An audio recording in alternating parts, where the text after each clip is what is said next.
Hello,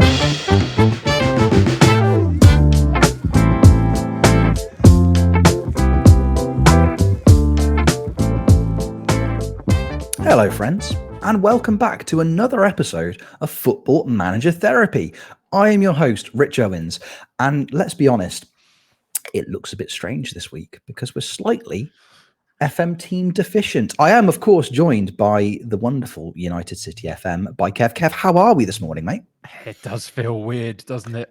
Doesn't it, though? I don't think I've ever been this big on our screen before. I don't know quite what to do, to be honest. Hello, everyone. Yeah, I'm good. It's really good to be here. It is really weird without Jeb. That is absolutely true. But he's having a lovely time with some friends this weekend, which is great. So all power to Jeb. He deserves a break every so often from all the madness that he does in and around our community. So that's fantastic for him. But yeah, it's odd. But good to see you, Rich. How you doing, my friend? How's your week been? Yeah, it's you know what, Kev? It's been all right, actually, mate. It's been all right. It's been busy. I've been a busy boy. An exciting look outside the world of podcast. I've got a new job. I've got a promotion within my job. What is this world outside of podcast you refer to? I know, it's terrifying, isn't it? It's terrifying. It's a really, really weird and dark and scary place, but I've been learning how to do loads of new things this week. So it's been exciting for me. Personal growth and development and all of that. The only other good thing for me this week, and as I say, we're sad Jeb isn't here. It feels weird without him. But I now, for 1 week only, have the second best beard on the podcast. So for me, I see this as a huge win, an absolutely enormous win. It's coming on, Rich. You're letting this grow. You know what? It's growing, isn't it? It is definitely growing. It's definitely growing. Although one of my colleagues did walk into my office the other day. Haven't seen him for a couple of weeks. He looked at me and went, "That beard does nothing for you." Then he just left again, and I just don't know how to handle it. He needs to get in the bin, and that's all I can say. Unless he's listening, then he's a lovely person. And hi, how are you? Welcome to the podcast, and all that kind of stuff. But okay, here's the rub, Rich. You ready for this? So the two of us. Ready. If we'd have said when we started this podcast, our part of this podcast together, what was it, 3-4 months ago now? If you and I suggested that we would have the better beards in this particular podcast threesome, I don't think anybody would believe us. But you know, look where we are. You know, look at us now. We are the beardy, trendy ones now, I think, really. Jeb's got to up his beard game. It's a bit sad. Exactly. When he's back, I'm expecting glitter. I'm expecting beads. I'm expecting braiding. Yeah. All of those things. I agree. All of those things. Yeah. Anyway. I've been getting my drafting on, Rich. You have, haven't draft you? on. So this time last week, when we were on pod, we were talking about the fact that I was in the playoffs. And in the end, I got out of my group stage by the skin of my teeth. I won the first game and then went missing for 3 games and didn't win a thing, and then won the last game and scraped my way out of the group stages, and then found myself in the path of Malteser Falcon, who was a bit good on the night. Beat me in an absolute epic. It was like 5-4 or 6-5. I can't even remember. It seems so long ago now, even as but he then beat me and went on to win it. So congratulations to Mal. It's a brilliant win. I'm so happy for him. But I did all right. But I could do better. And we're in the midst now of the Super League. I drafted last night. I'm going to be playing tomorrow night. So this will have all happened before this pod comes out. We'll see how we're going. But I'm looking forward to it. I've got a few surprises for a few people along the way tomorrow night. Come and check me out over this coming week, and I'll tell you how I did. But it's all fun and games in the drafting scene. I love it a lot. It really is. It really is. I feel like we did it last week. We did it last week with the playoffs. So just preemptively, congratulations, Kev, on your Super League win. Thank you very much. Appreciated. An absolute pleasure. I feel like in hindsight, I should do the old Mo Sislak bit from The Simpsons where I just cover my mouth when I say it. So congratulations, the United City FM, on your podcast win. And then we'll just dub in over the top anybody who might do it. But it's going to be Kev. It didn't quite work out for me last week, Rich. So if you've just put the kibosh on me again, I'm coming for you next week. That's all I can say. I'm very sorry. I'm very sorry. Very, very sorry. Kev's been drafting. We've also been playing together. The network game happened last Monday night. It feels weird talking about the network game without Jeb here. It does. So I think come back next week and we'll have a big network game update. So being Jebless does feel a bit strange. However, audience, we did mention last week that, in Jeb's absence, we've planned for this. have. And we've arranged a guest for podcast this week. We've arranged a guest. Some people were asking us who it was, and we said, why? Why would we tell you? Why would we do that? Why would we? Why? Wouldn't. I mean, why? Why? We What wouldn't would be the do. point? Why would we do that? Why would we do that? Why Callum? Why Callum's on the podcast, everybody? Hooray! Oh, that just immediately feel better, Rich. 3 people on a Doesn't screen. it, though? I'm in my small little corner it feels so much nicer. Thanks, Callum. No problem at all, Welcome. Cam. Thank you for inviting me on, boys. I'm really excited to be on. No, it's mate, great. a pleasure. An absolute pleasure. We have actually, again, as viewers may know, if you're involved in any kind of, PvP action or keeping up in what's going on in the community, we are, you might be aware that there is a hint, shall we say, kind of just a smidgen of rivalry, maybe, between you and a certain host of this podcast. Surely not. Jebaroo has prepared an official statement. We did reference that Jeb is away with friends this weekend. Maybe that's a cover because I might have announced it to the group that we've got Callum. Callum is booked for pod. We've got Callum on as a guest. An official statement from Jebaroo. I'll just read it now, and I do need to check my notes because it was quite long. It just the official correspondence from Jebaroo. He just said no. So there you go. He's not couldn't make it this week for whatever reason. Yeah, he sent us. Fair. Yeah, he sent us pictures from where he is, but they've all got travel logo kind of watermarks on the photo. So I'm not convinced. I'm not 100% convinced. But Callum, mate, thank you for joining us. Thank you. How are you, pal? First and foremost, how are you? Yeah, I'm really good. And I mentioned to you earlier that this feels very surreal because all those months ago on the FMT meetup, when your new amalgamation of the podcast had finally formed, obviously Kev unfortunately wasn't there, but with Jeb and Alice there, and I went down to that, and I can remember driving down. It was a Monday. I mean, it's madness how many people turned up on a Monday, wasn't it? In Nottingham, I literally finished work and I went straight to Nottingham. It took me about 3 hours to drive there, but I was like, you know what? This is cool. We're meeting up with a load of people who play a video game that I like. I've never met any of them before in my life. I'm nervous. I'm anxious. So what am I going to do? I'm going to listen to the FMT podcast on the way down. So I listened to about 3 episodes of it. I was like, this is really weird because I'm literally going to meet these people. I'm literally going to meet them and I'm listening to them as if, it's Radio 1. It was very, very surreal. And what a lovely, lovely evening it was as well. We all got on like a house on fire and I look forward to any further meets. But then to be on the podcast, I mean, what is going on? It's madness. Welcome to our world. Yeah. We've all felt this way. I mean, Rich did a few months ago when he joined Tony to start presenting the pod. And then a few months, about a month into his run, I think, I was a guest on the pod. So I did a show then. And then like 2-3 months later, then to be asked to come and be part of the hosting team. I'd been listening to the pod for a year and a bit. It was just madness. It was one of my staples. I don't know what to do now. I've got no pod to listen to. I'm not listening to this back every week. Now I'm on it. Actually, sadly, I kind of do, but it's fine. But yeah, fine. It's a weird one, isn't it? Rich, did you feel the same when you first joined the pod? It's so weird. Oh, it's dangerously surreal. Dangerously surreal. It's madness because pre-podcast, obviously I knew Matt very well through other avenues. Matt was a friend. Tony, I'd seen the stand-up show. I'd seen the stand-up show. I read his section in the FootballManager Ruin My Life book loads of times. And I was like, he just seems like the kind of comic that I would enjoy his content. Then he turns up with Matt, get to know Tony. Then suddenly you've gone from knowing about the podcast and interacting with the guys and getting to know them, and then suddenly you're on it and you're like, this is weird. This is a very, very weird thing. And then suddenly it's yours and this is even weirder. Like it just feels like nobody thought it through. Nobody had time to think it through. And I'm happy they didn't. Let's put it that way. So it is still incredibly surreal. And Callum, you've hit the nail on the head as well. Like getting to have you now as a guest on podcast after getting to meet you in real life in Nottingham. Can I also say, by the way, viewers and listeners, Callum, dangerously good pool player. Dangerously good pool player. There are worth noting that. Yeah, I mean, absolutely. it was the most ridiculous game of pool me and Richard ever played. We teamed up.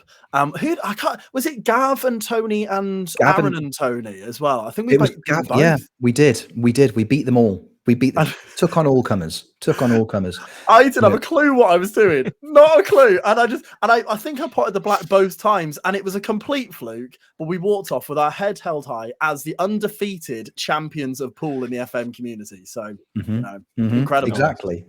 Exactly. We all know Kev is the #1 contender at the moment for the FM World Heavyweight Championship. I may have a World Tag Team title shot coming up in the not too distant future, which is quite exciting. But all of those things pale in comparison. We're really good at pool, Callum, and that's all we need. Really good. All we need. That is all we need. On the subject of being really, really good at things, Callum, you'll know you've heard podcasts before we kind of dip into dip our toes into other things with it throughout the community, other bits and pieces. We all like to have a little bit of a save update at the start of saves. It's Kev's turn this week, and we were kind of thinking, well, it was a little bit like, do we do it? Do we not do it? Because we've got a guest on. But if you've been listening to Kev's journey, his homeward bound save, the updates are wonderful anyway. And Kev, I've heard a rumor that there might be a little bit of good news this week. Oh, that there might be. Shall we leave that one just for a moment and take you through the journey a little bit? But please. There might be. So I am in Romania, 3rd season. If I win the league, I get to move forward towards England, which is my ultimate destination to win the Premier League. If I don't win it this season and I go further than 3 seasons, when I do win the Romanian league, I have to move sideways and add more to the journey. So a 3rd season is always really important. Now, 2nd season, I thought I was robbed a little bit. I thought we were the better squad. And in the last few matches, my squad didn't show up and we finished 2nd for the 2nd time. So we went into season 3 a little bit scarred by that, but actually feeling pretty good about the squad that I'd got and where we were heading. So Cluj in Romania, season 3. We get going and we start pretty well, actually. We do pretty well in some qualifying rounds for the Europa Conference League and get into the main league section of that, which is beyond kind of what I was thinking might happen. So that was good. And because we were doing well there, we also started doing well in the league as well. The form was pretty good at the start of the season. Then about 2 months in, there was a little bit of a block in the road, Rich. The problem I had was that the transfer window had closed. My squad was set, but somebody else's transfer window hadn't closed. And my board, however lovely they might be, decided to accept a bid on my goalkeeper. And my #1 goalkeeper left me in September, and the only people I could get was my reserve goalkeeper, who was all right, and maybe a youngster from my unders, because anybody else I could find to bring in on a free or whatever was absolutely awful. Because we're, with the greatest love in the world, we're Cluj in Romania, and nobody of any great impact was coming. So what I could do was I put a bid on a new goalkeeper, but he wouldn't come in until January. I was quite smart. I put in a bid of a goalkeeper who was at the top of the table at the time in another of the Romanian teams. Disrupt them, make myself better. Smart move. But I had to wait 3 months. So I had to play my reserve goalkeeper for 3 months. And he actually did really well. Ooh. He came out with a 7-point-something average rating for the sort of 2 or 3 months that he was in there, and actually kept us ticking over pretty nicely. And come the point where we had our new goalkeeper come in, we were actually top of the table and looking pretty solid. And he came in and made us better, and we continued to run forward and forward and forward. It was good. It was a good time to be alive in Cluj in Romania. We also got out of the league stage of the Europa Conference League, which I was kind of stunned at. We played the likes of Wolfsburg, Heerenveen, Glentoran, I think, but a couple of other slight minnow teams as well, which got us off to a good start. And we qualified in that first 8 to get out of that group section. So we went into the knockouts of that. We went out early in the cup competition, but in the league, We're full throttle. We're going for it. But anybody that knows, by the time you get to game number 30 in Romania, the league then splits and you go into a Champions playoff. The top 6 go and play another 2 games against each of the other 5 oppositions, so another 10 games. Leading in there, we had a decent lead, but the points get halved. For whatever reason, that's the decision Romanian football has made. And the points get halved going into that Champions playoff group stage. So my 9-point lead went down to like a 5 or a 6-point lead, basically. And so it just feels a little bit kind of a bad run here. And we didn't have a bad run. Yeah. We had a good run, mostly, until the point where we lost a semi-final of the Europa Conference League. We made it all the way to the semis and got beaten by Leicester City. It must be said, quite badly so in the second leg at their place, 6-0. But we were 2-1 up after the first game. So we went out there. At that point, we still had 3 games left to play, and my form went through the floor, unfortunately. But we scraped over the line, and I won the Romanian league, and we get to move on. Yes, So that happened last Thursday as we speak. Friday, I didn't stream in the afternoon because of some other stuff I was doing in the Super League. So, yeah, that is the last thing. Now, would you like a bit of an exclusive, gentlemen? I'll give you a bit of an exclusive, right? I've got a job interview lined up in Hungary, and nobody else knows about it yet. That is the country we're heading to next. That is the direct route home from Romania, is through Hungary. So the current journey would be something like Hungary, Austria, Germany, France into England. Basically, that kind of route. That's one I want to take, unless, of course, it takes me more than 3 seasons again and we veer off that again, because that happened out of Ukraine into Romania in the first place. But yeah, I have a job lined up in Hungary, and it's a decent job. It might not be the best job, might not be far off it. I won't say any more because this will come out on Monday for patrons before I stream again. So you'll have to come and check out my streams to figure out exactly where I'm heading. But I'm heading to Hungary. And yeah, that fits me quite well because I usually am very hungry. I was hoping you were going to do a joke. I was hoping. Oh, I love that. My stream always reverts to food. It just does. Every stream reverts to food at some point. So it fits very well. So yeah, out of Romania, job done, 3 seasons, and onwards to Hungary we go. Easy peasy. Mate, I'm very, very excited. Very, very happy because I think you were criminally unlucky in Ukraine, I think is the best way to put it. I think you had a bit of a torrid time and it could have gone either way in, you know, season 2 or 3. Donetsk.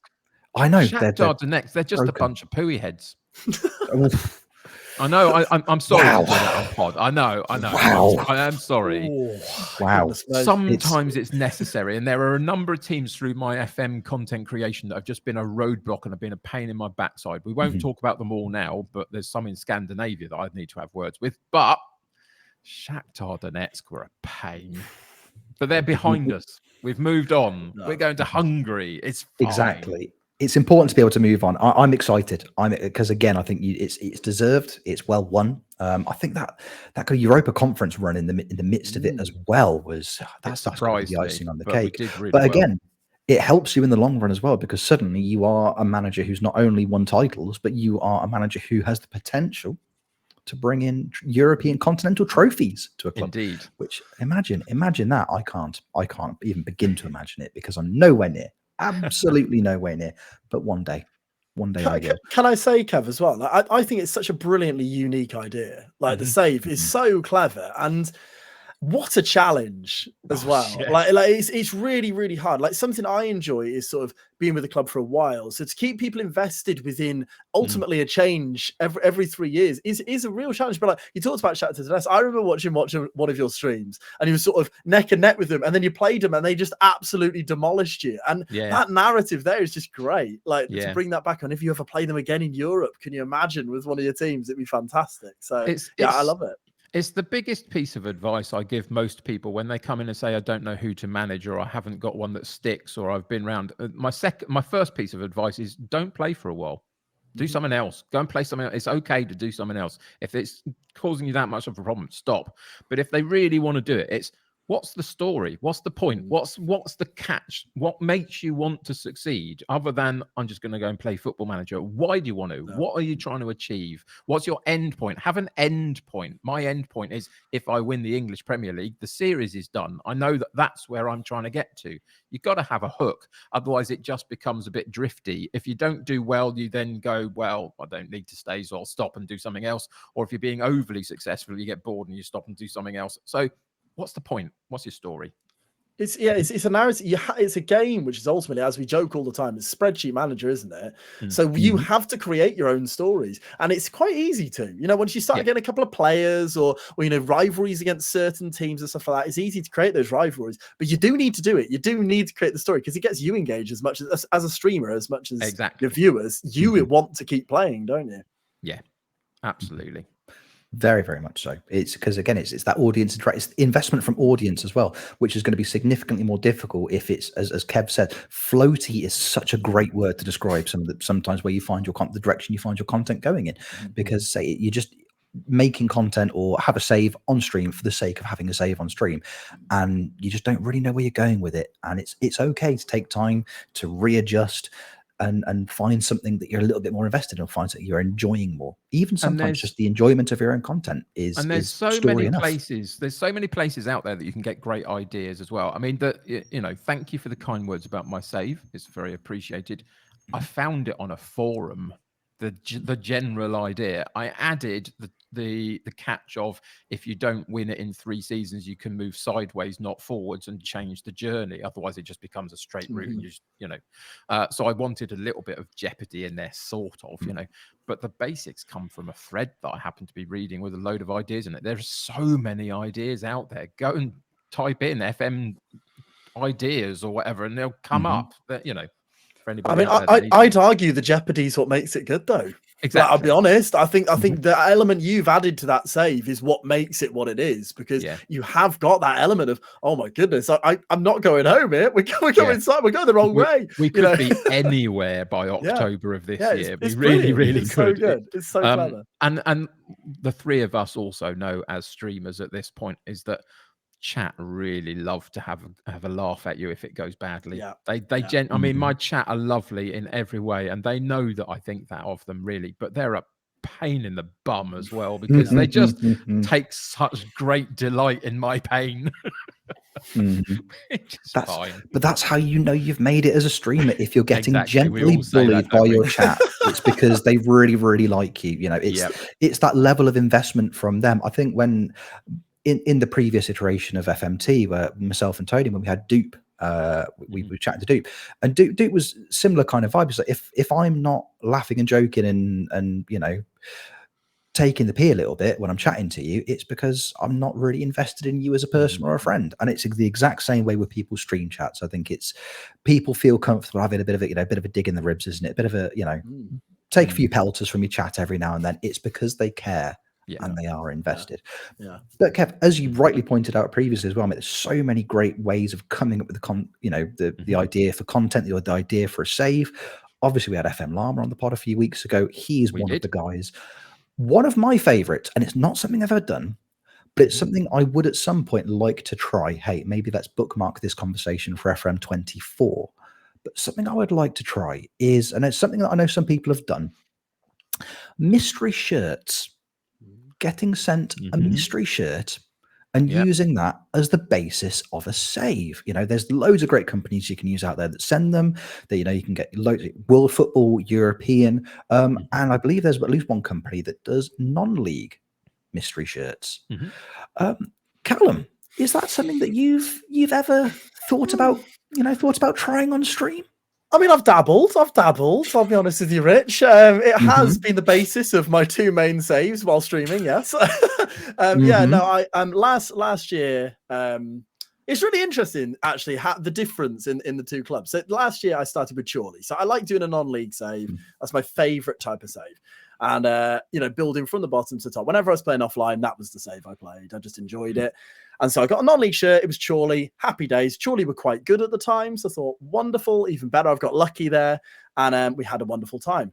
This season, I started actually a completely different save. I asked my chat about it and I said, what shall I do? And they all said, not another Chorley. Don't do another Chorley. Do something else. What about a journeyman? That would be nice, wouldn't it? That's why I admire you, Kev, for being able to do the journeyman. I started a journeyman and it went terribly. I didn't have a good time. And I went, you know what? I'm not enjoying this. I'm going to stop. I'm going to stop. And I think, as I said earlier, a content creator needs to enjoy what they're creating, because if they're not enjoying what they're creating, then no one's going to enjoy watching it. And it was a big call, but I did decide, right, so what do I do? Maybe I'll go back to my roots and do the exact same thing I did last year. Yeah, that's a good idea, isn't it? Everyone will love that. So I got another mystery shirt. And this year, it was Slough. My word, it was Slough. And I don't know whether it's the fact that when I got my Chorley shirt, I was just starting up streaming. And when I've got my Slough shirt, I'm a little bit more established. A couple of people know my name now, you know, in comparison. But Slough, the interaction with the club, my word, they might be the best football team in the world. And I'm not a Slough fan, but I'm happy to say that. I mean, I'd argue I am probably a Slough fan now, actually. But yeah, bizarre. It's honestly, it's quite incredible. And again, I'm happy to say this now. And I think I might have messaged you this at some point. I think I might have even said it in your chat at some point. When I was trying to come up with ideas for content for FM23, Tony pitched Slough to me. Because Tony and I are both enormous fans of The Office. The Office is, of course, set in Slough. And he was like, hey, have you thought about maybe, you know, just, it's a great idea for a stream. You know, there's progression in there. Obviously, you're trying to take them, you know, up through the leagues. Plus, it's an opportunity for non-stop Brent references. Yeah. What do you reckon? And at the time, I was like, I don't know, actually. I don't know. We'll put it on the back burner and we'll see. And then a couple of months later, I saw Callum doing it, and I watched the first stream. And when I saw that video package you put together of you unboxing that Slough shirt, I was like, oh, maybe I now instantly regret not doing this. And then I was there for the very first stream, and then I watched you doing it for half an hour, and I immediately got over it. I was like, no, because Callum is already doing this significantly more justice than I could ever do. So it's a wonderful idea. I love it just purely for the Office references. And also you are doing a wonderful job with it. I mean, you've already touched upon the interaction with the club. I mean, that in of itself has been absolutely incredible. The way they've just kind of you've been adopted by a football club. Yeah, I mean, it's funny you say about Slough with regards to the Office, because I'll be completely honest with you. Out of that mystery shirt box, if I could have chosen a team in non-league, and I have no affiliation towards Slough, it would have been Slough because of the memes. Because I'm a content creator. It's great. You know, why not? If I can get Brentisms in there, excellent. Like, that is just, you know, it's free content on top of it, isn't it? And the way, when we first opened the box, we saw orange, and I went, it's Braintree. It's definitely Braintree. They're the only orange team I can think of, because, I mean, Slough, I thought of more of a yellow than an orange. And when I first opened the box, and then, so what I did, I went over there, I took my top off, not on stream, obviously, not that kind of streamer, took my top off and with my eyes closed, genuinely put it on, came back and thought, it's Slough! And my reaction was like, I can't believe it. I'm so happy. I'm so happy it's Slough.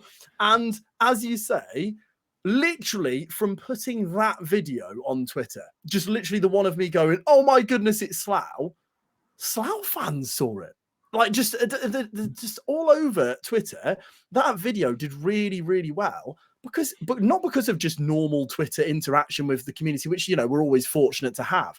But it was just genuinely people going, oh, so you like Slough? Are you a Slough fan? Why did you get this shirt? What do you do? And people going, Twitch, what's Twitch? How do I sign up to Twitch? Because I'd quite like to watch this. You know, people who have never sort of watched streaming, but they're like, I'm a Slough fan. You're doing Slough. I want to see how you get on with this. And that's how it sort of snowballed, I suppose, with the club to ultimately the pinnacle a few weeks ago. But it's getting in contact with people who popped into my stream and went, oh, by the way, I commentate for the club. And, you know, oh, by the way, I'm one of the directors, you know, and all these little things like, are people taking the mickey? You know, you don't know, do you? You don't know. I don't know these people from Adam. It might just be some random person genuinely going, oh, you know what would be really funny? He streams Slough. Should we pretend we're part of the board and see if we can sell him down that, you know, that rabbit hole? But they weren't. They were real people and they were really part of Slough. And it's madness.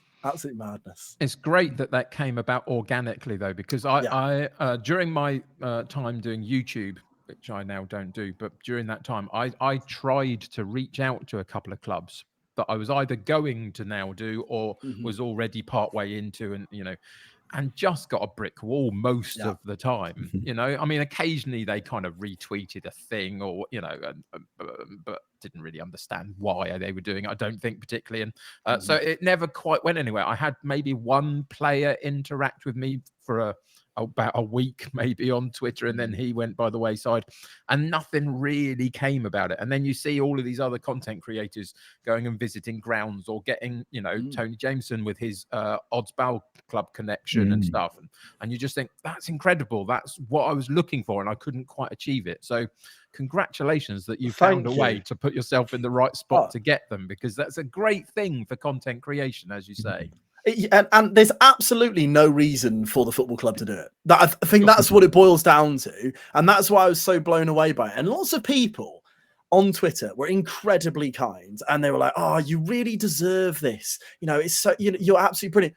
I don't deserve it. I'm a person who plays a video game on the internet. Don't get me wrong. Sometimes I play it well. Sometimes I play it badly. But I'm ultimately playing a video game on the internet. I've done this for years. I've not been videoing myself for it, but I've done it for years. I have no right above anyone else in this world to suddenly be recognized by a club. But for the day, I was a genuine celebrity, an actual celebrity for the day. And I'm not sort of over exaggerating there. People thought I was about to buy the club because I turned up. So the night before. The night before going down to Slough, I put a tweet up with a poll and said, what shall I wear? It's up to you. I'll leave it in the hands. And obviously, when you put go in a full suit, the chances are people are going to vote for go in a full suit. And many people, including the assistant manager, came up to me on the day and went, yeah, I voted for you to be in a suit. I wanted you to look a bit silly. So I was walking around. I walked into Arbor Park. I don't know how much you want me to go into it, but I walked into Arbor Park. And first of all, I was on the guest list straight away. That's weird. That's weird. Turning up, they let me in through the players and official entrance, gave me a band on my hand that said boardroom. And they said, you can now go anywhere. Whatever you want to do at this club, you have got free reign to go wherever you want. But before you do that, do you want to come into the changing room? I was like, okay. So straight into the changing room. There I was with Scotty Davis, the manager, and a load of the players who come down early. And Scotty Davis was there, and he said, me and the wife were sat down last night around the TV watching your stuff on the screen. I thought, that's weird. The manager's watching me the night before with his wife. You should be practicing tactics. You shouldn't be watching me. I'm the opposite of what you should be doing. And he's like, and he passed me the pen. So he was writing on a board. It's real life management. You know, what we do in a video game. He was actually doing it. And he passed me the pen. He went, do you want to do set pieces? And for a second, I was like, what? I don't want to do set pieces, Scott. He's like, oh, only messing, mate. And to the palace, like, that could have been a nightmare. Can you imagine? Right, front post, please. Near the post, big man. Yeah, on near the post corners. Yep. Yeah. See if they work in real life. And so that was horrible. And then I went in there and had to speak to these players, and they were sort of talking about, and I'll be completely honest with you, and I feel terrible about it now. And if they're listening to this, I apologize profusely. I lied. I did a lie. I'm 4 seasons in, and they were all asking how brilliant they all are. I may have released them all immediately. And I did not admit that at the time. I couldn't face it. So I was just like, yeah, you're doing brilliant. You're a troublemaker, actually. You're the troublemaker. Matty Lynch was like, am I? Am I the troublemaker? Yeah, I was like, yeah, we're always having issues with you, Matty. But they were great. And they, for a group of young lads, they didn't play Football Manager. So they didn't really understand the game. So I sort of had to explain exactly what it is and stuff like that. I got a picture in the change room, which was bizarre because the manager also plays. He's a player manager. So there I was in a suit with all these lads in tracksuits, genuinely looking like the manager in them. So yeah, just like and it just went from thing to thing. As I say, I appreciate I'm taking up a lot of time, but like it went thing to thing, and it was, you know, I was invited to the turnstiles. I was wearing my Slough tie, which is there. I was wearing my Slough tie, which the club sent me on a whim. And the bloke in there was also wearing a Slough tie. I went, "Oh, lovely tie. What do you do here?" And he said, "I'm the chairman." I went, "Oh." And he said, "What do you do here?" And I went, well, I play a video game as Slough, and I was like going into myself, like, you know, and that was horrible. But so I let a few people through the turnstiles. I'm pretty sure I took their money correctly, but you know, if not, they had a lovely free day out.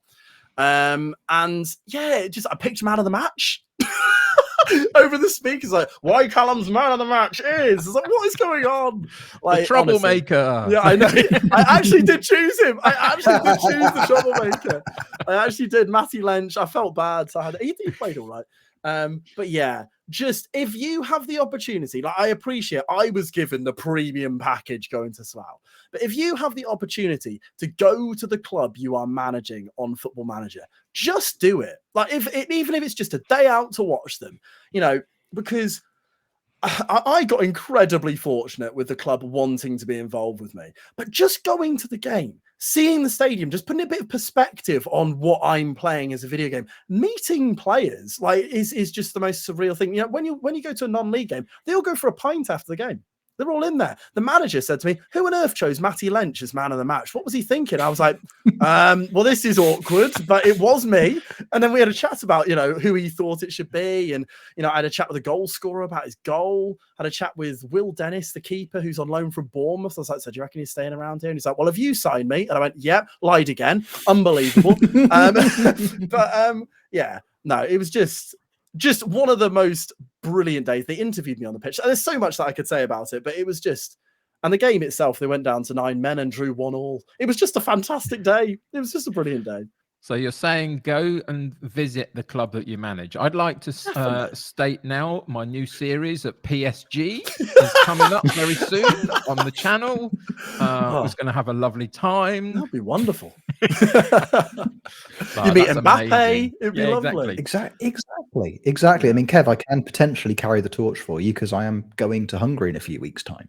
Oh. So, you know, if the stars align, you never know. You never know. I watched your day. I was following your day out at Slough very, very closely on social media. It just looked incredible from start to finish. I think, and again, it's just the beauty of it is from a football club's point of view. I mean, you say they've rolled the red carpet out for you. Oh yeah.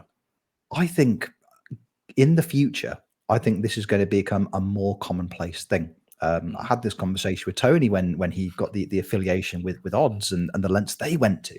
You know, I think it's going to be the future, especially non-league clubs or clubs that aren't there, because it's advertising, it's wonderful exposure. It's more eyes on smaller clubs, it's more eyes on non-league football, which is invaluable for clubs of that size and stature. I think it's fantastic. You know, when Alice was going to see Language Major at some, you know, kind of during her tenure with podcast as well, she's chatting to players. She's got players in her stream.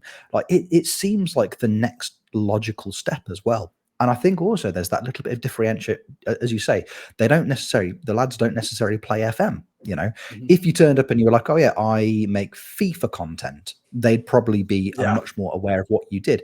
But something like FM, it's, you know, you're almost like an unknown entity. And it's, let's say, that level of interaction with the players, they want to come and talk to you. You're there in a suit, you know, immediately you look like you know what you're talking about.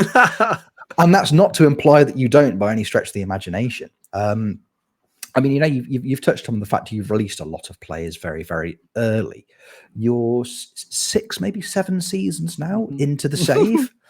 I mean, you know, you've had the wonderful interaction with the club in real life. I think this is probably a good opportunity to talk about how it's going virtually for you. It's going a lot better in real life than it is virtually. Yes, I might be doing the weirdest save I've ever done, full stop. I'll be honest with you at the moment. And that's not just because of the interactions with the club. It's because of how the save is going. I would imagine most people at my point in the Slough journey would have stopped playing this save and started a new one. I'll be honest with you. I think that's the world that I'm living in. So I'll literally, we're six. We've just literally completed our sixth season last night. I'll be honest with you. I wanted to complete it because I knew I was coming on today, so I could have a nice succinct 6 seasons. This is where we are. So first season, we got into the playoffs. Really good, that. Really good. I was chuffed with that. Unfortunately, we lost in the playoffs, but that's fine because we were predicted to, be near the relegation zones. That's a good first season, I think. Second season, we got in the playoffs again. And we lost in the playoffs again. But that's fine because, it's 2 seasons in a row. We were relegation candidates. Unfortunately, the third, fourth, and fifth season, we got into the playoffs and we lost every single year. Every single year. And by this point, within the playoff system, we had won 1 game. Okay, so we're not only losing in the playoffs, we're losing our first game in the playoffs pretty much every single time. We got to 1 playoff final and we were humbled. So that takes us to last night. Well, I thought, you know what? Imagine I can finally lord on this podcast about the fact I'm finally promoted. And so I finished second in the league with 105 points and a plus 74 goal difference. Second, you're hearing that right? I'm not sure what happened either. Dulwich Hamlet finished on 108 points. So they got automatically promoted. But obviously you think 105 points, 74 goal difference. We're walking the playoffs this time, aren't we? I know we've got a bit of a hoodoo in the playoffs, but we're walking it. So semi-final draw was made. Havant and Waterlooville. Now we've beaten them twice already this season. So, they'll be easy. Start the game. Old TJ raids me. So he comes in, all of his lot are in here. Brilliant timing. Josh Peach, a minute later, also raids me. So my viewership has trebled. And they're all like, so what's this save about? Well, it's funny you should say this. I'm actually in a really high pressure situation right now. It's 0-0 in the playoff semi-final. We've lost the last 5. We're going to win this one, definitely. And suddenly everyone was involved. And we scored. And we went 1-0 up against Havant and Waterloo. I thought, right, is this plain sailing? 10 minutes to go. Harry Smith, my 6'5", 33-year-old, heads one in, 40th goal of the season, 2-0. We have sealed our place in the final. Happy days. The other semi-final was Yeovil versus Bath. Now, Yeovil were 3rd place, so I probably would have preferred Bath. And after penalties, Bath made it to the final. But were they going to pull the plug out of my season? Well. Hey. So obviously, as I say, the Raiders all still in there very much. They've not seen the hurt. They've not seen the 5 seasons of losing every plus. My OGs in the chat, they were all fully aware of the situation. They were like, I can't believe he's actually won a game in the playoffs. So we took on Bath. A minute before half-time, my left back wipes out their centre forward in the box. And we go 1-0 down. And the feeling of it's happening again, isn't it? It's actually happening again. The minutes tick on. We get into the 65th minute. It's still 1-0. We're tactically tweaking, of course, panicking, you could say. And they go 2-0 up. And the dagger to the heart is there. It's over. It's surely over. So we obviously make more tactical panics, tweaks. And with 15 minutes to go, we pull it back. Sal Tuma, the ginger wizard on the right wing, makes it 2-1. There's a chance. There's a hope. We go to full 90 minutes because I don't want to miss any of it. I want to see every moment because we're going to get back. We lost 2-1. We're still in semi. Yeah. 6 years. 6 failed playoffs. Can anyone find me someone who has had the same experience? Because I don't know if anyone has. It's horrible. It's horrible.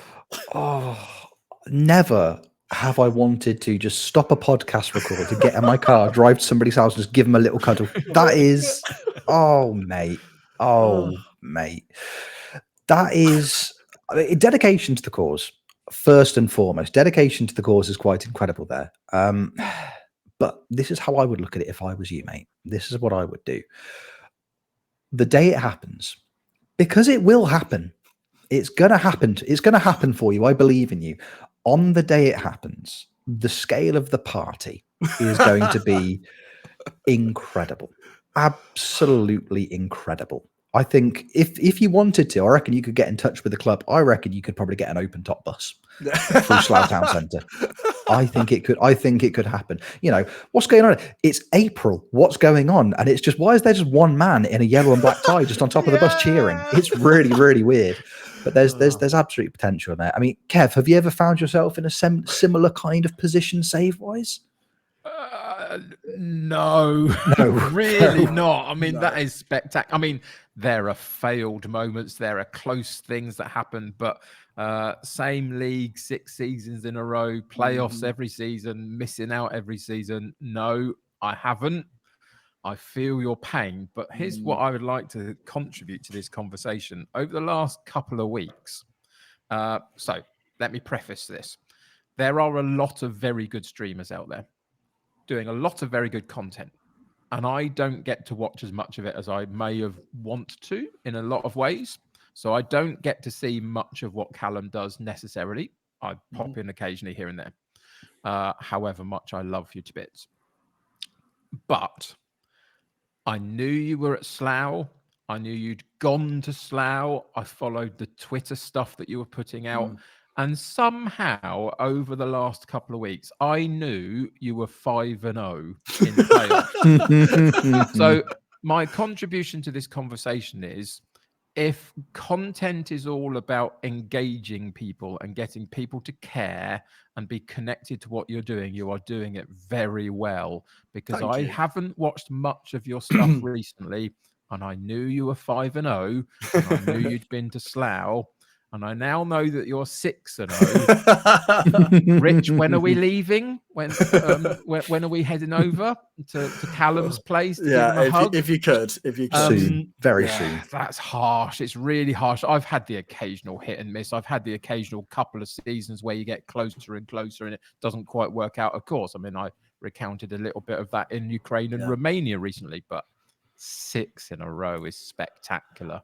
I mean, it's funny because people are genuinely coming into the chat now saying your determination, your grit to carry on going through this is admirable. I'm like, once again, bit of perspective here, everyone. I'm playing a video game. And I'll be completely honest with you, I'm loving it. I'm absolutely loving it. And you know how I talked about my previous save where I dropped out of that one because I wasn't enjoying it. I couldn't win the league with Real Sociedad. I wasn't enjoying myself. I can't win the league with Slough, but I'm having just the best time. Don't get me wrong. Take the one playoff loss every season out of it, and that it would be, that I don't enjoy that one. I don't enjoy that game. That's genuine emotion. But for a narrative, and it's all about narrative. We've mentioned it already in this podcast. People will know when I get promoted. People will know, regardless whether they're watching my stream or not. They will know, and I kind of love it. I kind of love, like you said, Kev, there, as streamers, you don't get the opportunity to go into many people's streams because the reality is when you stream a lot, your downtime doesn't tend to be in other people's streams. You might pop in and say hello, but the reality is we all have lives. We all have lives outside of the stream and that we need to, if we don't have content, and those lives quickly disappear and then it is all streaming. I don't know. I just feel like something's magic about this. I mean, ultimately, Slough, I'm an honorary Slough fan. I can't leave them. Like a few people have said, have you considered maybe moving to another club? I'm like, no, of course I haven't. I can't go now, can I? I've got a tie. I've got a tie behind me. I've got 2 shirts. Okay, I've got the mystery shirt. I bought another one. I've got more Slough shirts than Everton shirts in my cupboard at the moment. It's ridiculous. But content creation wise, it's so fun. It really is. And I love the fact people are on the journey. I love the fact people know players. I love the fact my Discord is constantly taking the mickey out of me that I'm never going to win a playoff. And I probably won't. But it's just the fun, isn't it? If people are enjoying it and I'm enjoying it, we're winning. And that's how I feel at the moment. 100%, mate. 100%. This is the beauty of it. You are now 6-0 in the playoffs. You're about to start your 7th season of the save in the same league you started in. The fact that you're your audience is growing exponentially on a regular basis, because just first and foremost, mate, you're just really good at streaming. Like you are engaging, you are fun to watch, you are fun to be around, you are fun to talk to. So you are the right guy for the platform. But you know, we've touched upon this before on podcasts. You know, generally speaking, there are two main reasons people will engage or watch FM content, and it is to learn something, or it is to be entertained. You know, I absolutely do not fall into the first category there. I know nobody is going to learn anything from any of my saves.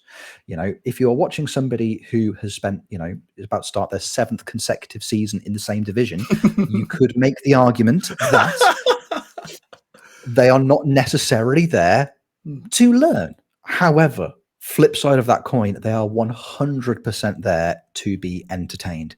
And the fact that you are, you know, am I right in saying you've just celebrated your first year of streaming? Yeah. So you're a year in. Your audience is growing exponentially. Your content is getting consistently better. You know, I don't necessarily think that numbers of viewers or anything like that is how you should judge or base your content. If more people have eyes on the content you are making, and you are enjoying making it, that's just an added bonus. Yeah. But you know, people watch people for the sake of enjoyment. You know, it doesn't happen by accident that people are growing. And the fact that you're doing that, despite spending 6 seasons in the same league, and there aren't many people on the platform that somebody would watch 6 seasons of the same save with the same club in the same league. The fact that people are doing that, mate, is just a testament to you and just how good you are at it. So I'm very, very excited to see where your content creation journey takes you.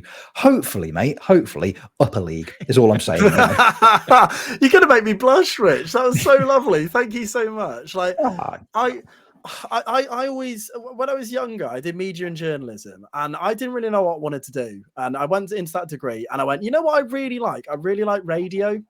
Radio is for me, I think. I initially went in thinking I wanted to be a sport journalist, like newspaper and that sort of thing. And I quickly discovered, no, that's not my passion. I like radio. So I offered myself out for free I sent written letters to about 100 different radio stations. And one wrote back to me and said, yes, you can come and do work experience for a week if you'd like. That was it. That's all I got. So I had to give up on that dream.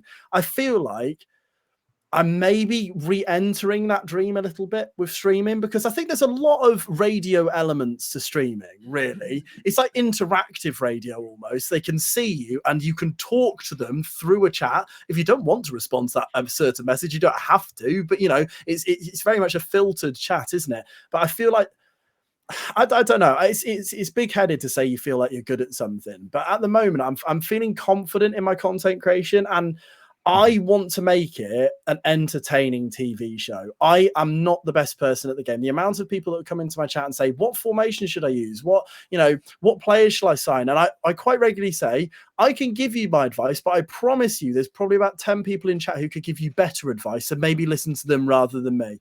But what I try and do, as you say, is give people this little section of time, whether they pop in for 10 minutes or they pop in for 2 hours, where hopefully they have a bit of a laugh, they enjoy themselves.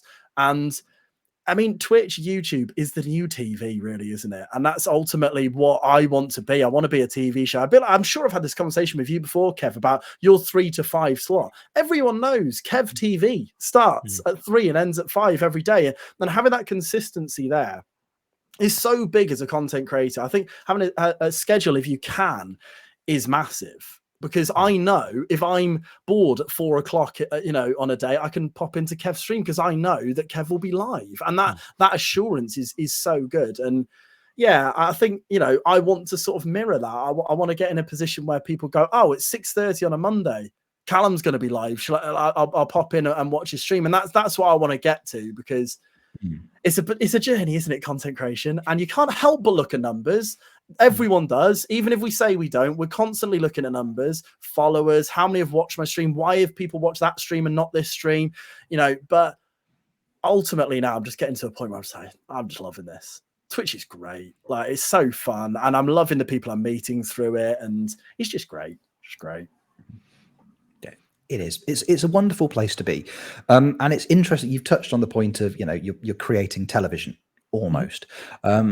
thank you so much for that, because it's just the perfect segue for my next question. And this is something that I think Kev is going to be able to, you know, really take the lead on, because he just has the vast amounts of experience in it. As well as your streams with Slough on Twitch, you've also recently become part of the FM playoffs on panels. And again, this is something I've said to you. I've said it publicly. I've also said it privately to you as well, Callum. You are fantastic at being on a playoff panel. I was having this conversation with my chat when I was streaming on Thursday night, and I referenced you, I referenced Kev, and I referenced FM Llama.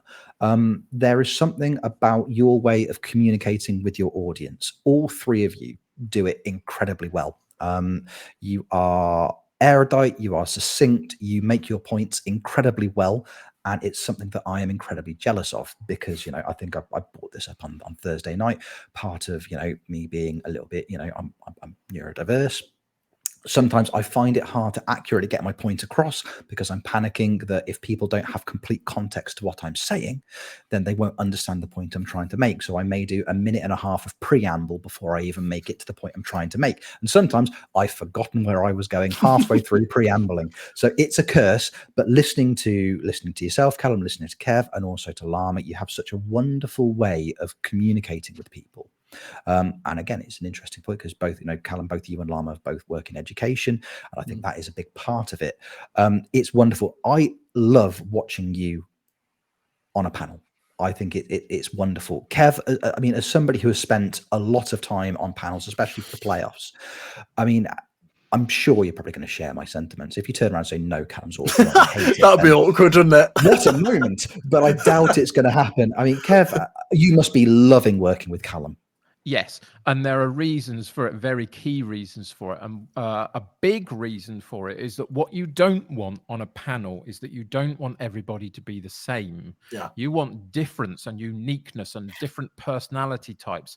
So with the greatest love in the world to all of the guys that we work with, we'll look at Llama, for example, who's so unique in how he processes and how he then communicates some of his thoughts. You've got the likes of Steve Hood or Cy Maggio that are much more draft orientated or tactics orientated and all those kinds of things, and have a different mindset to how they look at the world and process it.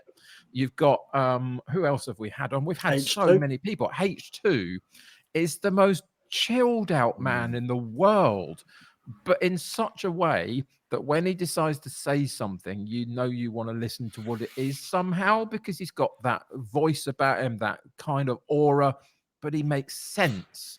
And it's an interesting perspective. And he's got a unique perspective, again, from being where he is in the world in terms of how they see football, soccer, and all that kind of stuff as well. So it's just interesting. And with Callum, what I love, and I think I've said this before in a couple of different situations, it's the personality, it's the engagement, it's the excitement, it's the bubble of always going to be something that might just happen and you never know what it's going to be. But it's the fact that you can make fun of yourself as well.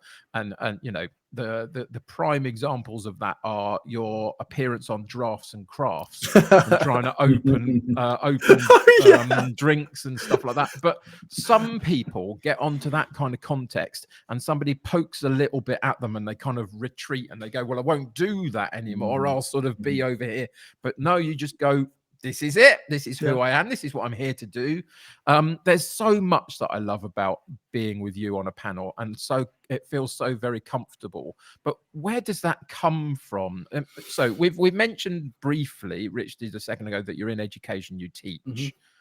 So you had an original idea for radio. Why teaching? What has teaching taught you to enable you now to be in this kind of situation and be able to roll the punches, show your personality, not be afraid to make an error, all those kinds of things, and just go for it and be what it is? Where does that come from? It's a really good question, that, Kev. It's a really good question. I mean, I think teaching definitely helps. I think it does. Ultimately, I've got to be engaging for 6 hours a day with my class. If I'm not engaging, I'm not doing a very good job. So that is definitely part of it, I would say. It's very difficult. I mean, you get given your personality, don't you? And I feel like I as much as you two have been absolutely lovely about me this evening. This evening? It's not this evening. It's we haven't been going that long yet. Goodness gracious. I'm just so used to streaming in the evenings. I mean, I do genuinely feel like I'm a bit Marmite. Some people will love me, some people will hate me, and that's fine. Like I'm not here to be loved by everyone. With regards to being on the playoffs, I'm still 100% getting imposter syndrome on that, like massively, and I think we all do when we go on it, because it does feel like a big deal, and I try and emphasize that whenever I'm invited upon it, that I try my best to say thank you every time, because it's like, there's lots of people who I genuinely, and this isn't me going, no, tell me I'm brilliant. There are lots of people I genuinely believe are better than me. And you talk about your likes of Steve Hood, you talk about the likes of Cy Maggio. They know the game inside out. Like, it is amazing what they know. And then Tony or Jeb will come to me and say, well, what do you think about this player? And I'm sort of like, in my head, I'm going, I don't know who this is. I don't know who this player is. So I've now got two options. Either I can go, yeah, he's really big. He's tall. He'll score some headers. Or I can just try and be funny. And they're basically my two options a lot of the time when I'm on a panel, because I don't exactly, Rich. I think, but that's the category I fall within. And I think I spoke to Llama after the playoffs. And he said he was really worried that, because you said about we need different personalities, and Llama was really concerned that maybe me and him would overlap a little bit, because we have a similar sort of role on a panel in the sense of comic relief to an extent, I'd say. But equally, but we didn't. In my opinion, anyway, I don't think we did overlap. I think it worked really nicely. I think that's a big testament to Llama, who I can't speak high enough of, by the way. Like, he is exceptional. Like, there's very few content creators who I put on my TV and my wife goes, he's quite good, isn't he? I'm like, yeah, he's really good. He is really good. And Kev, you are also one of those people on the panel who she was like, you are really, really good. Because of the way you hold yourself on a panel. Yeah. And the whole fence meme is really interesting, I think, because there was something I found really tricky initially going on to the playoffs, that you do have to be critical. You do have to give it a genuine opinion, and people can get upset about it.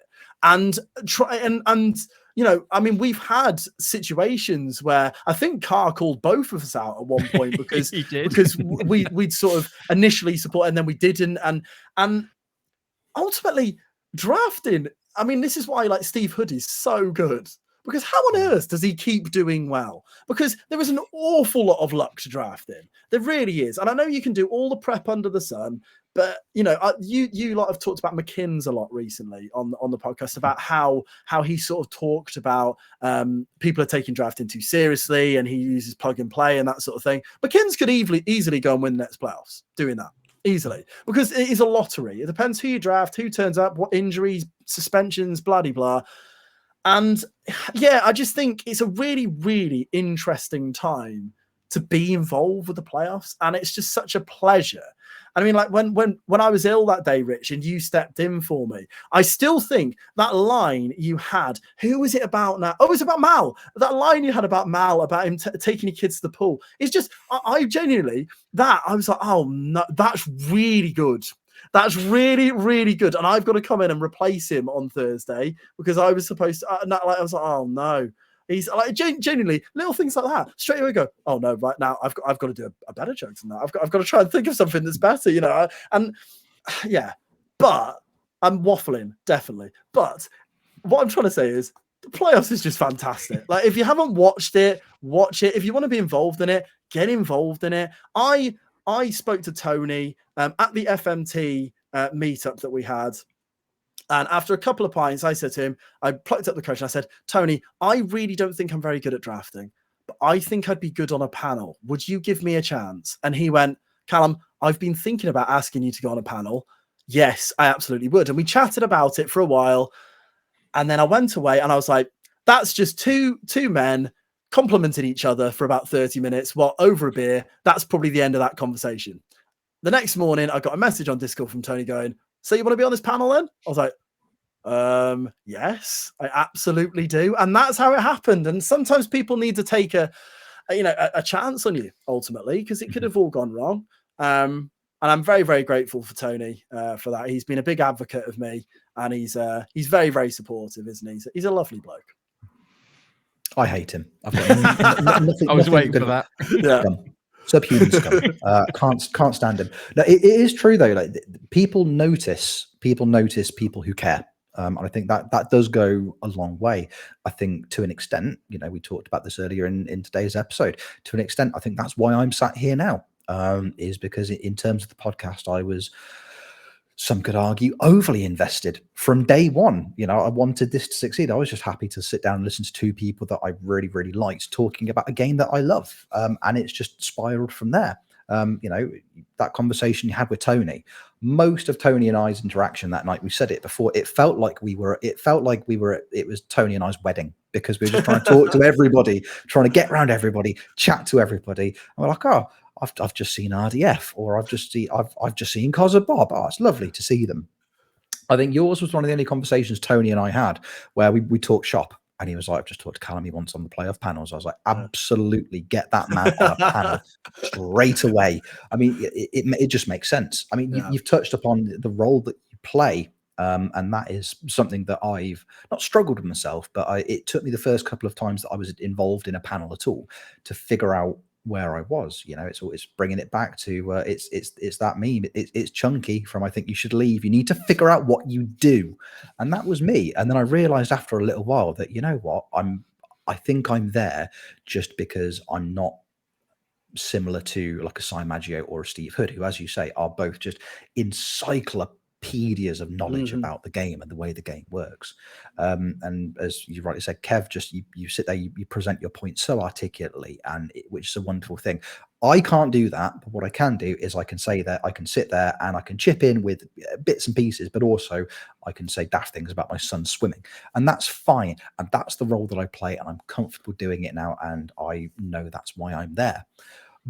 But if I'm going to be honest with you, pal, when I got asked to be on the panel and they said, Callum's poorly, can you replace him? That was the first time in ages I've been like, oh God, I've got to replace Callum. Mate, come on now. Callum's really good at this. You can't ask me to be part of it. That's fine, but don't ask me to replace somebody who's actually good at this. How dare you? So no, it's been a pleasure to watch your kind of evolution. You gain confidence with every panel you're on. And you say the playoffs is a wonderful thing, and you make it better. Is from the playoffs point of view and from a PvP point of view in general, do you have aspirations to maybe, get involved in a few more competitions from the other side of things, get back into the actual drafting itself? Because I think we're quite similar in the fact that we don't do a huge amount of competitive drafting. And when we do, we might not necessarily be the best people in the world at it. I was putting it nicely. Isn't it though? I'm not very, very good at drafting unless it's my own competition. Then you're very good in those. I'm very, very good at my own drafts, weirdly. Other people's not so much. Do you want to, is that something you're looking at kind of getting back into, or are you happy sitting on the panel in judgment of people like me, people that are better than you at the game? It's a good question again. Yeah, I think I'd want to give it a go. I feel like I've had this, I keep talking about, because I've spoken to Kev quite a lot. Having been on panels with Kev, I've not been lucky enough to be on a panel with you yet, Rich, have I? But not yet. Not but yet. We'll make it happen. We'll make it happen. But what I love about being on a playoff panel is the bit you don't see. So the chat before the playoffs start and the chat after the playoffs start. I love that. Just having the opportunity to sit there with the panel, have a chat about different things. It's a little bit less filtered, shall we say, because obviously we don't need to, no one's watching us, and we can have a proper chat. I can't control myself. Yeah. I mean, the potty mouth on Kev, unbelievable. But I think it's lovely to be able to just have a chat with people who are in the same sort of space as you, and just be like, this is great. And what are we going to do with this, and where are we going to sort of fit? And it's just, I don't know. But with regards to actually being on a draft, I'm not good at drafting. And that's not me going, oh no, tell me I'm good. I'm not good. My record is awful. I have entered the Path to Playoffs once. I finished bottom of the group. I had a lovely time. I had a lovely time, but I was awful. And then I entered a couple of others, and I did really bad again. So then I started going, well, hold on a second. Am I just bad at this? Am I enjoying this? And I decided I wasn't. And I was like, right, I don't particularly want to do it. There was one competition in particular, which it was like a 5-hour stream, and I was bottom, and I just didn't have a good time. And I thought, right, I'm just going to leave that for the time being. I was fortunate I can still be involved within the draft scene because of panels. But if the playoffs knocked on my door and said, would you like to come into the playoffs the next series? I'd say yes, because I would like to give it a go. Mainly because I love the show. So I'd like to be involved on the other side of it. It's developed a lot since I was on it with the videos. I feel like it's a little bit more personable with the competitors now than it was when I was first in it. I remember being in the path to playoffs and not getting an interview and being gutted. Because I was like, well, I haven't had my 5 minutes to sort of say, hi, I'm WhyCallum. I'm the idiot who wore the Superman costume and got knocked out and finished bottom. You know, I didn't get that my time, I suppose. Whereas now you do have that 30 seconds. It's 30 seconds, by the way, competitors, not a minute and a half. 30 seconds, 30 seconds, you know, to do a little bit of an introduction. Hi, I'm WhyCallum, and, you know, tell them how brilliant you are at drafting and call out people that you're definitely going to beat. And, you know, and that to me is quite exciting. So yeah, I think I'd like to give it a go. I could almost guarantee you I'll finish bottom again, but I'll have a good time doing it, and you'll probably have a good time watching me do it. And ultimately, we've gone full circle. That's why I'm here. I'm here to entertain, not necessarily to win. There you go. Mozza, Ali, drafts. I'm here. Playoffs. I'm this, here. This guy here. This guy right here. Me also, why not? Let's discuss. Yeah, get Richard. Get Kevin. He's not in enough at the moment. Kevin. I did that last week. That's so last week. Yeah, but more of that kind of thing. More of that kind of thing. Forever. Now, it's good to hear. And as you say, Kev, as somebody who you are competing in a fair amount of bits and pieces yourself at the moment. Obviously, you're #1 contender for WHYYYYY's World Heavyweight Championship. You know, you've drafted for the at the time of recording, you drafted for Super League last night. As somebody, you know, do you get the same kind of level of enjoyment from the drafting that you do on the panels? I mean, it's a bit different for you because you're actually good at PvP. Yes, that makes a big difference. See, I still don't know how good I actually am on drafts. That's not me asking for an opinion on that. That's just how my head is currently working, because it is that random thing of, you look at someone like Steve Hood, for example, who seemingly time after time shows up, does his thing, it works, it gets him to the latter parts of competitions, and then he goes away going, I won it, or I didn't win it, oh yay, or and we'll go and do it again next time round, and he'll be back next time round, and he'll get to the latter parts of the competitions, and he'll either win it or he won't, and it'll be, and I kind of go flying out of a group stage at 100 miles an hour and get to the knockouts and go, yay, we're on one, and then maybe it comes a cropper, or I don't get out of the group stage in one of them, and then the following one, it will all just work, and I'll get the #1 contenders title opportunity, which if you'd have asked me before it had started, I'd said there's no way that I was going to beat those people. But that's kind of where I currently sit in drafting at the moment. I'm inconsistent, and if you get me on the right day, God help you, because it can work. It really can. I know enough about the game. I know enough about the player pools to put it all together occasionally and make it work. But why it does on one day and not on the next, I literally have no idea. And that's why I still don't know how good I actually am in drafting. What I would say is I really enjoy the drafting aspect. I really enjoy the panel aspect, but they're so vastly different. Yeah. The stress that I put myself through to play is infinitely more than being on a panel. And you may think it was the other way around in a lot of ways, because if you're actually just playing, what are you doing? You're picking some players, you're putting them in your system, you're playing against some lovely people, and you have a chat while you do it, and it might work and it might not. But nobody wants to look stupid. Nobody wants to lose at the bottom and not be very good, even if it is just for fun. And you know, we've talked about that on stream, about people taking it too serious, but nobody wants to be made to look silly. But when it comes to a panel, what you know is that I may have to sit in my chair for 4 hours, but I'm not going to be talking constantly. It's not my responsibility to lead that in this context. That's Tony's job, or Jeb's job in his ear, or Jeb if he's presenting, or whatever it is. They guide it. They come to me for an opinion.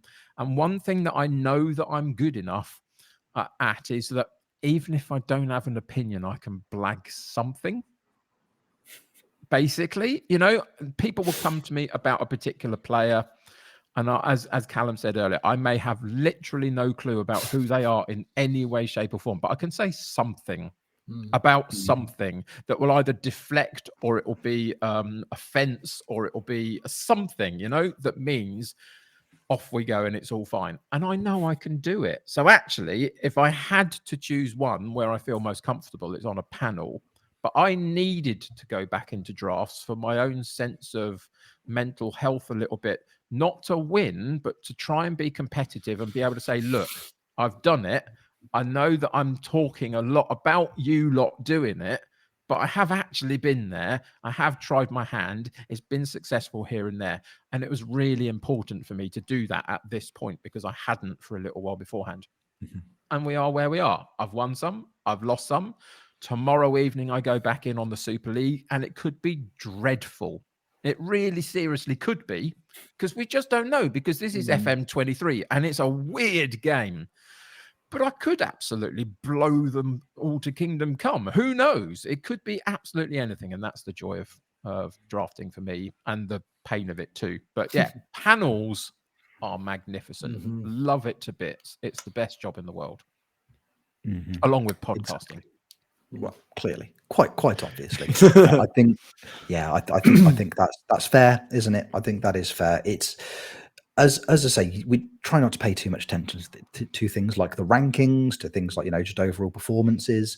I've embraced mine now. I think I tweeted out the other week. I was like, come and see what the 67th best ranked PvP player in the community thinks about people that are better than him at the game. You do feel like you need to add a little bit. Maybe. Get me up to number 65, then I can sit in judgment of people, which is why you need to get us back on the players when it comes back, boys. Get me on. I'll win loads. I promise. I'll win everything. Nobody else listen to this. This is just for Mozza and Ali. I'm going to win loads. And now back to the podcast.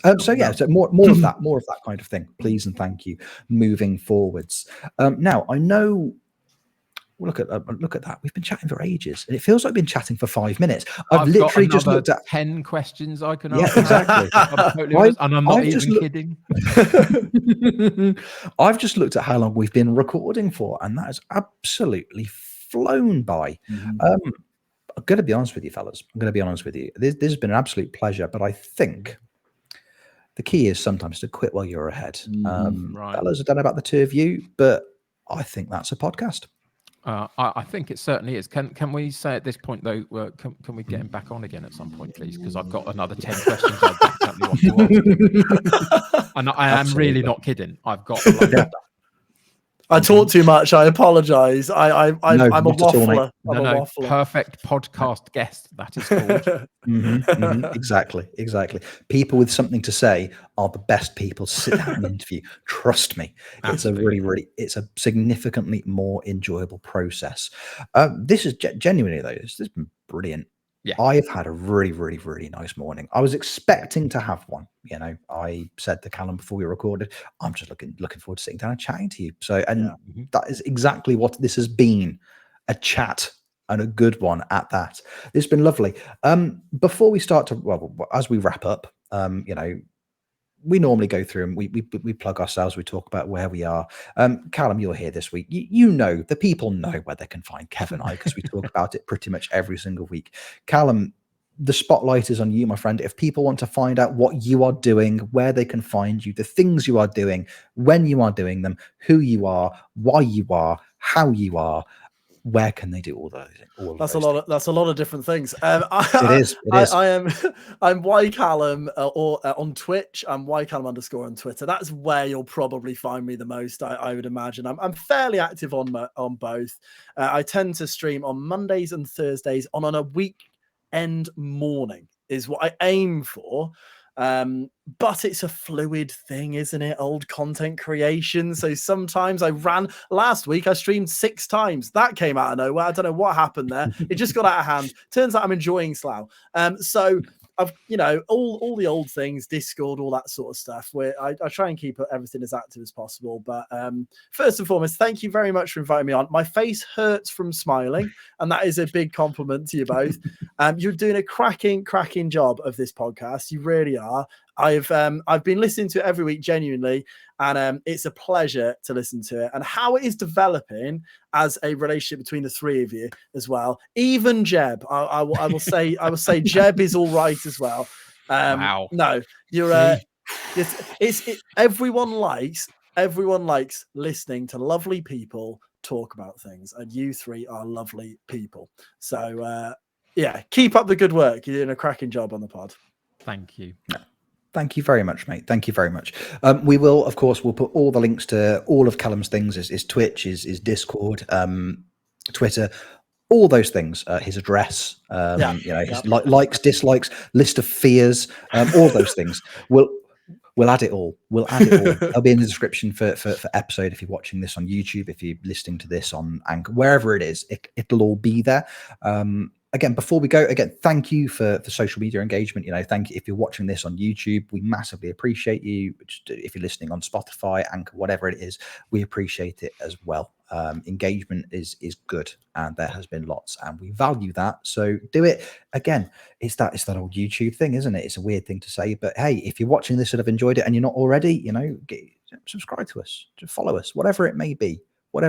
Send us a letter. We like letters. More of that kind of thing. More engagement, more interaction. But I think that's probably where we'll start to call it a day now.